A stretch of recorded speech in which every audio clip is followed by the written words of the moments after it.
Good day, everybody, and welcome to my corner of the Commonwealth. Today I want to bring y'all along to a little place that I call Nordhagen Village. It's a wonderful beachfront community centered around fishing in the water. As we come across the bridge, you'll notice that we have our first of several security stations. Young lady up there keeping watch. She does her patrols fairly regularly. I'm not going to say she does it on a schedule that I set forward, but she passes back and forth between the first two of these security stations that you'll see. This is security station number 2. And then we have the restaurant. More of a bar. They serve some food, so they like to call themselves a restaurant. It's more of a bar. The farm's not much, but it's something. As you come up here, you'll see that it's a quiet little place. Plenty of seats for anybody who's visiting. Got a nice little bar set up. They've got a little bit of liquor out, not a lot. And they do have a makeshift stove over here, so they are cooking.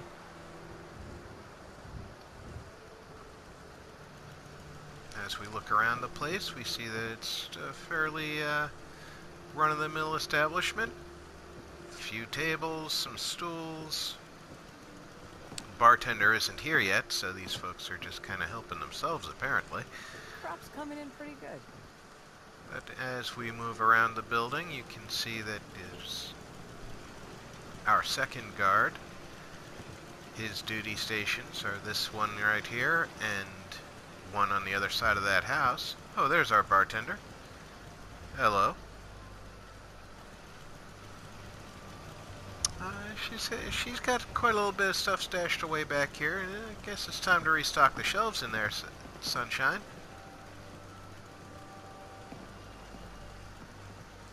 As you come around here, you'll see the power pole has been elevated by using some bricks from the nearby buildings across the bridge. Brings it up high enough so we can power directly into the roof of that building and into the roof of the home that was built specifically for the bartender and her husband.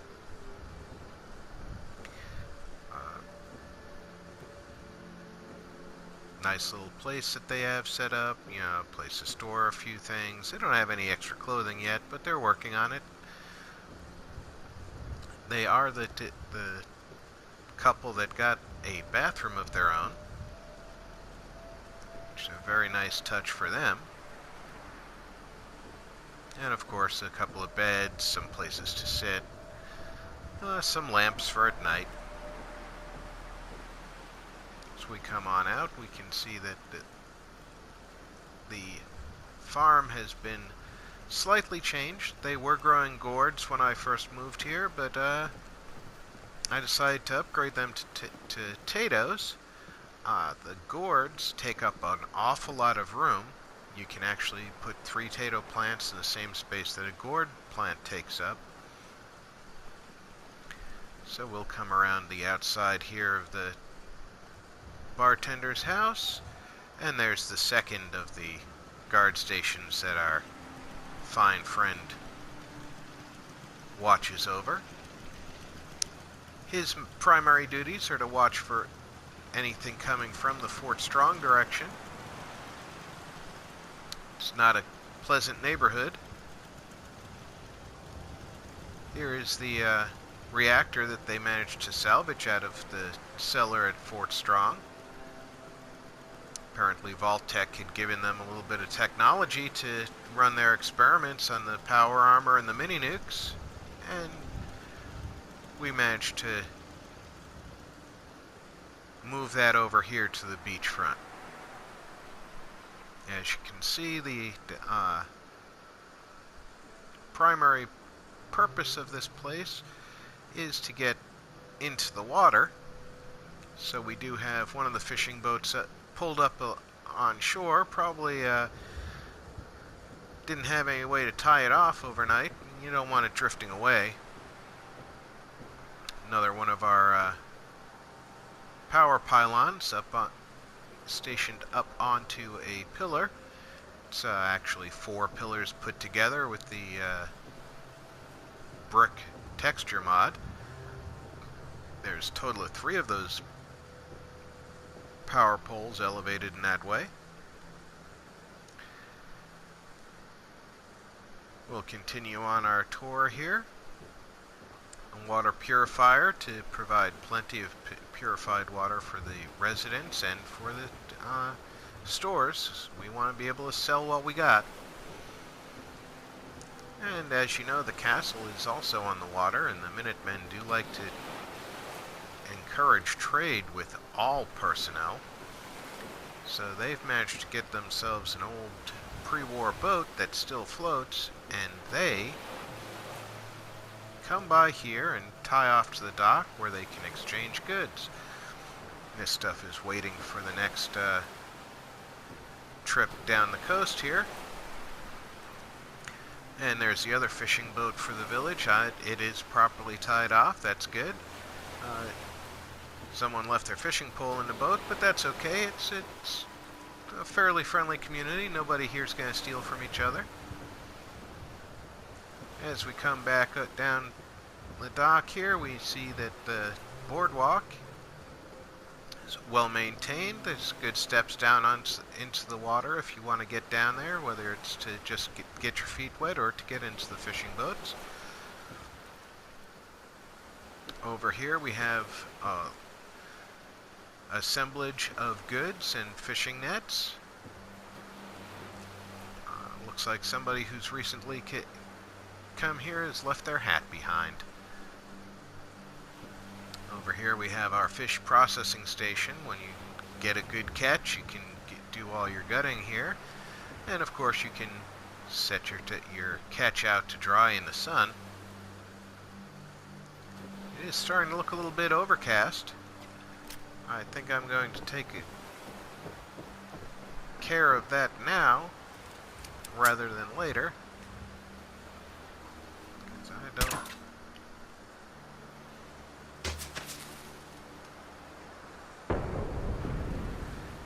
I don't want to deal with rain. No, sir. As we come down the boardwalk, you can see that the fish processing station has quite a bit of light at nighttime. You can fish until it's dusk and then come back and still have plenty of light to process your catch. There's a couple of places here at the end of the dock so that you can do some dock casting. There's still some fish close into shore, so it's not a bad place to do some fishing from. And then we'll come on in here. This is more or less the general store and bait shop. Got some goods to buy in here, some traps if you need some traps, and she'll happily buy your catch if you don't have anything to do with it, and of course she has a scale to weigh everything. She gives you a fair price, so don't be shy about selling to her. As we continue on up the beach here, you'll find her house. She built on concrete piers instead of the normal wooden piers, because she did not want to have to deal with pier rot. She's planning on staying here for the long term. She's got a nice little place here. It looks like at some point she managed to catch herself a Mirelurk hunter, or someone did anyway, and she's got that guy mounted. Pleasant little house. Just a nice little place for her to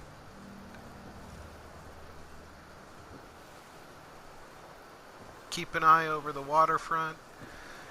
Some nights she'll sit out on the back porch and watch the stars while she enjoys a beer. It looks like she might have enjoyed a beer last night. And of course, she'll have folks over, and it looks like little Timmy had his toys out here.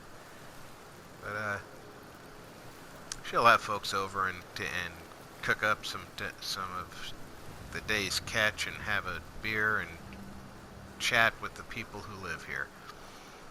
It's a very friendly community. As we come around the front, you can see she's put a little bit of paver in so that she can kick off the sand off her shoes before she goes inside the house.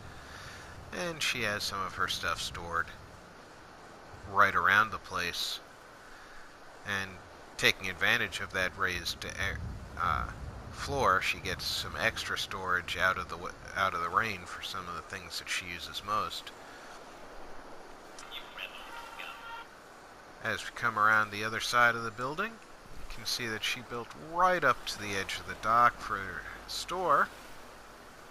And looks like we had a big ship lost in the harbor during the Great War, but that's okay because they left behind their anchor, and that's probably going to get cut up if we can get our hands on a torch. It's a good source of metal.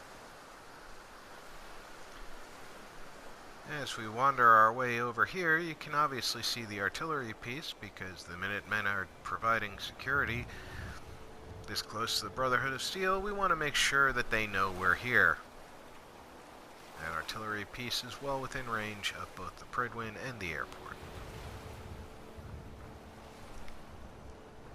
As we come a little bit further over here, you'll see the Airstream trailer that our artillery person is currently living out of. That sounds like a radstorm. I don't particularly want to be irradiated while we're doing the rest of this tour, so I am going to move my way back over here and clear the weather once again.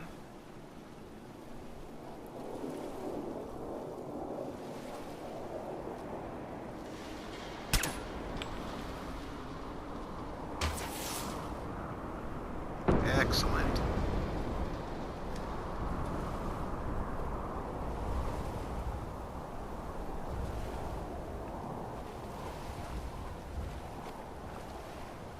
So as I was saying, our artillerist over here has brought his Airstream trailer onto the beach and popped the wheels off so it's a little bit more stable, doesn't rock so much. This gives him a nice place to get in out of the rain, come in for a nice meal, and of course his sleeping quarters. It looks like he might have a partner in crime in here. We do have a couple of people who work here in the village as fishermen and don't really do anything else, so they may be sharing some living space there. Shortly after the artillerist came along, we found a nice gentleman wandering the area looking for a place to live. He was willing to work for his keep, of course, so we went ahead and told him he could plant right here, and he planted a nice little harvest of razor grain, and the local settler who lived here when we first found the place is teaching him all he needs to know about farming. Got work to do. Can't talk now. But he built himself a nice little house up here, and he's not exactly the carpenter type, and the farmer was generous and wanted to help, but he couldn't help for all the time. He still had to do his job. So he put down a pier foundation and left. And our new friend here, who I call Mr. Radstag, he's wearing the Radstag skins outfit, he found a way to support his little bed nook a little bit less conventional. It definitely would not meet any kind of building code in the real world.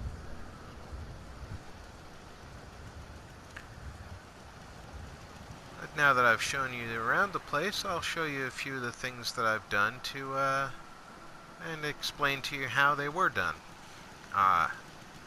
All of the guard posts, of course, were sunk into the ground a little bit. I didn't like the idea of not being able to climb up on one of them. The steps were a little high, and this one is the one that the steps were high on. The one that she is walking her way over to right now, the steps were fine, but I could see straight out from under it to the bridge, so I lowered that one as well. You'll notice that the Covenant turret platforms have been reused at this location, providing an excellent spot for the turrets to enhance the security of the place. Plenty of security for anything coming across the road, with Libertalia right across the road and the racetrack just across the bridge. We get quite a bit of activity over here that we don't want to encourage, if you get my meaning. Right here we have our bartender standing outside her place of business. I'm not sure what's up with that, but hey, you know, more power to you. Day. One that ends without an empty stomach. You'll see that we've got a little wooden support right up to here.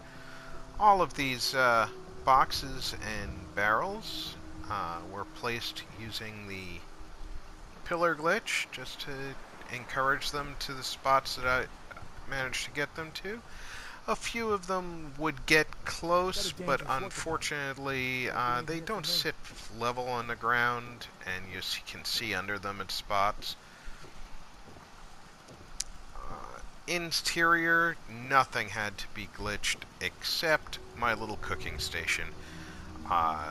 Just used a wire fence post to group select the whole thing and slide it far enough into the corner that it didn't interfere with pathing for the NPCs. Yes? As I said, the power pylons outside, it is 4 of the concrete pillars with the brick texture applied, and then they're sunk slightly down into the ground, and then I used a regular concrete pillar glitch to put the actual power pylon on the top of the cluster, which makes them very tall, of course, and the legs of the pylon will sink a few inches into the top of the other pillars, so it doesn't end up with a gap. You'll see that there are things scattered around the ground, like this barrel, and there's actually a barrel in the ground underneath here. Not quite in the ground, but not as far in the ground as the other one, I should say, but buried in the ground. I did not remove much of the surrounding debris at all. I wanted to keep it as close to the way the beach was when I found it as possible. So as we move around here, it's another power pylon, and after I clear the skies just one more time, I'm a little further away from the target now, so I'm going to use my rifle. Word spreading all over the common. The minute they've even set up a radio station. No kidding.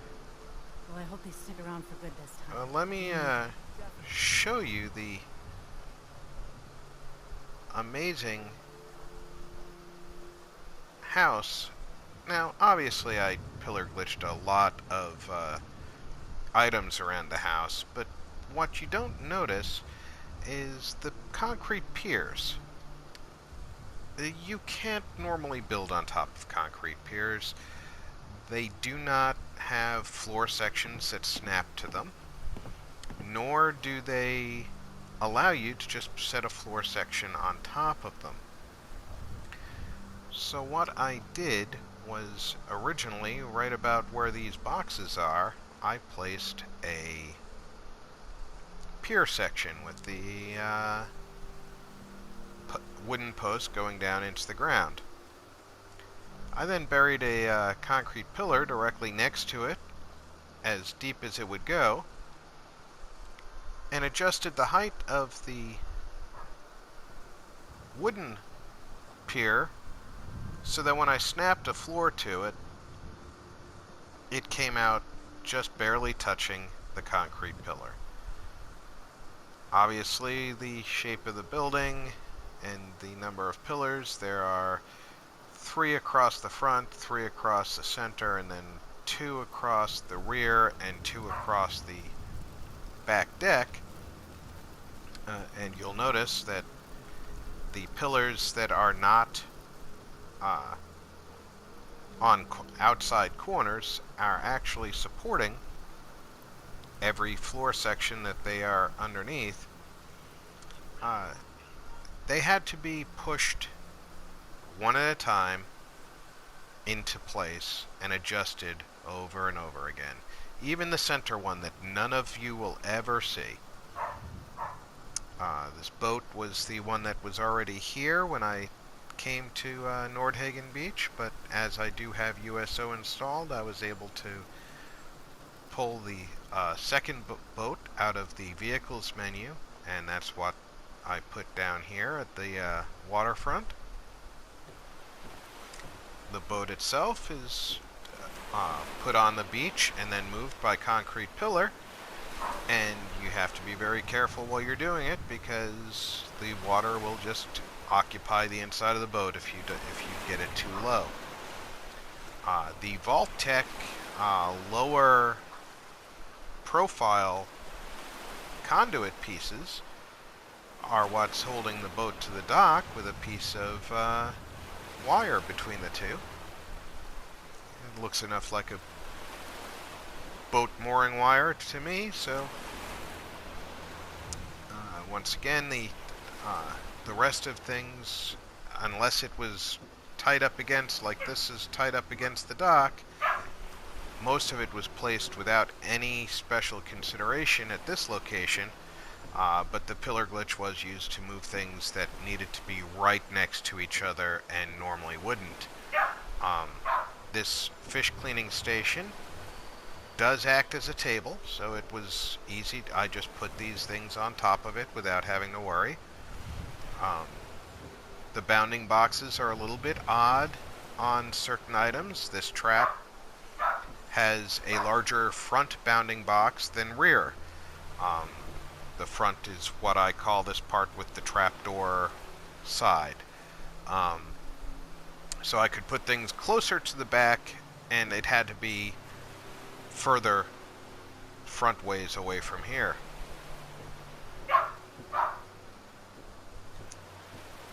That is my brief tour of what I have decided is the Nordhagen Fishing Village. They are open for business. They sell fish, of course. They also do quite a bit of trade. They are capable of getting just about any of the goods that you could possibly need here in the Commonwealth. So please feel free to come on down and check out what's for sale. I want to thank you for coming with me to Nordhagen Fishing Village. I hope that you've enjoyed your stay here.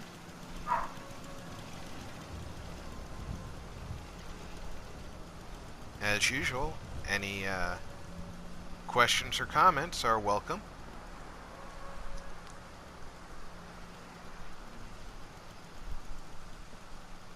It's a beautiful day here in the Commonwealth. Stay safe out there.